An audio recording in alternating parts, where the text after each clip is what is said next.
ایک روایت میں ہے کہ آقا علیہ الصلوۃ والسلام نے ارشاد فرمایا کہ اس امت میں زمین میں دھسنا، مسخ ہونا اور آسمان سے پتھر برسنا ہوگا۔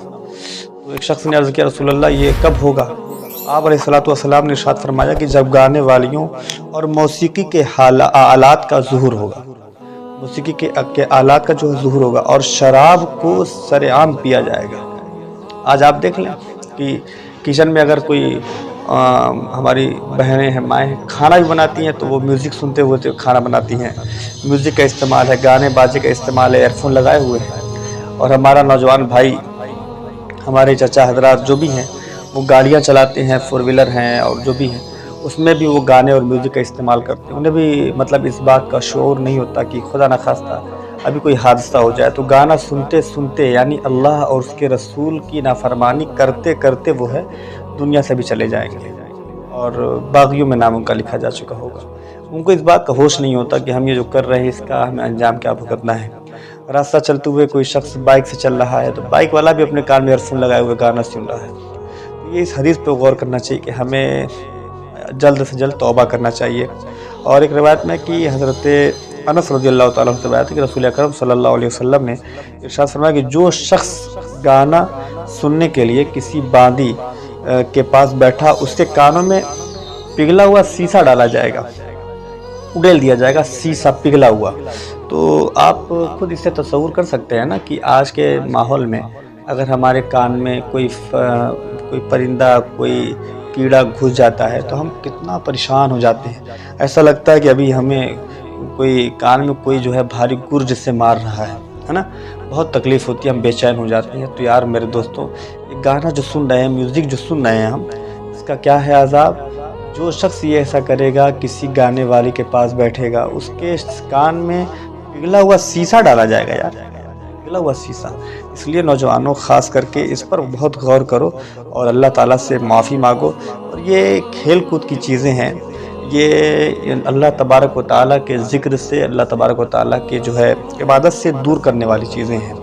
اور قرآن مجید میں اللہ تبارک و تعالیٰ نے ارشاد فرمایا کہ وَمِنَ النَّاسِ مَن يَشْتَرِي لَهْوَ الْحَدِيثِ لِيُضِلَّ عَن سَبِيلِ اللَّهِ بِغَيْرِ عِلْمٍ وَيَتَّخِذَهَا هُزُوًا أُولَٰئِكَ لَهُمْ عَذَابٌ مُّهِينٌ۔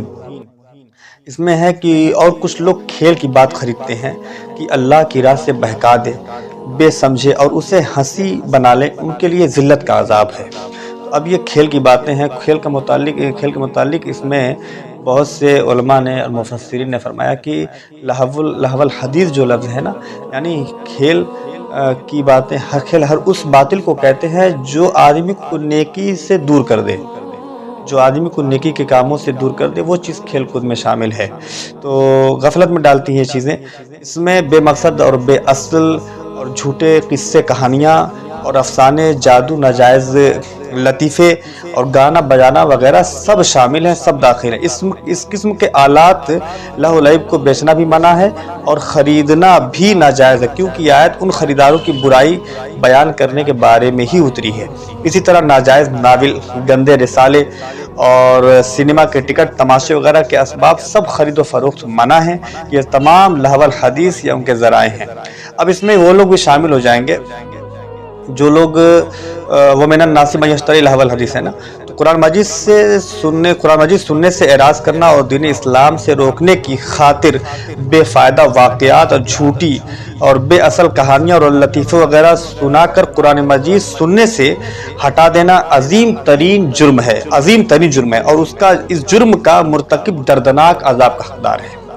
اب آپ سوچیں کہ جو لوگ دوست و احباب کی محفل ہوتی ہے نا، 10 دوست بیٹھے ہوئے ہیں، اب اس میں کوئی دوست موبائل لگا کر کے کچھ سن رہا ہے، کوئی موبائل میں کچھ اور دیکھ رہا ہے، کوئی پکچر دیکھ رہا ہے، کوئی گندے ناول فوٹو وغیرہ دیکھ رہے ہیں، تو اب اس میں ایک نمازی شخص بھی بیٹھا ہے۔ تو اگر ان سبوں کی وجہ سے کوئی شخص نماز پڑھنے نہیں گیا، نماز پڑھنے سے رہ گیا، یا قرآن کریم کی تلاوت کرنے کا ارادہ رکھتا تھا، مگر آپ کے اس انداز زندگی سے آپ میوزک سن رہے ہیں، گانے اور میوزک دیکھ رہے ہیں، دکھا رہے ہیں، اگر اس کی وجہ سے قرآن کریم کی تلاوت سننے سے رہ گیا تو آپ اس آیت کے حصے میں آ جائیں گے، اور آپ کے لیے پھر ذلت کا عذاب ہے۔ اس لیے آپ ذریعہ بھی نہ بنیں کسی کے گناہ کا، آپ خود بھی توبہ کرنے کی کوشش کریں اور خود بھی دوسروں کی تبلیغ کے لیے اپنے انداز کو اس طرح سے بنائیں کہ لوگ آپ کو دیکھ کر کم سے کم عبرت پکڑیں اور نصیحت حاصل کریں اور صراط مستقیم کے وہ مسافر بن جائیں۔ اللہ تعالی ہم سب کو عمل خیر کی توفیق عطا فرمائے۔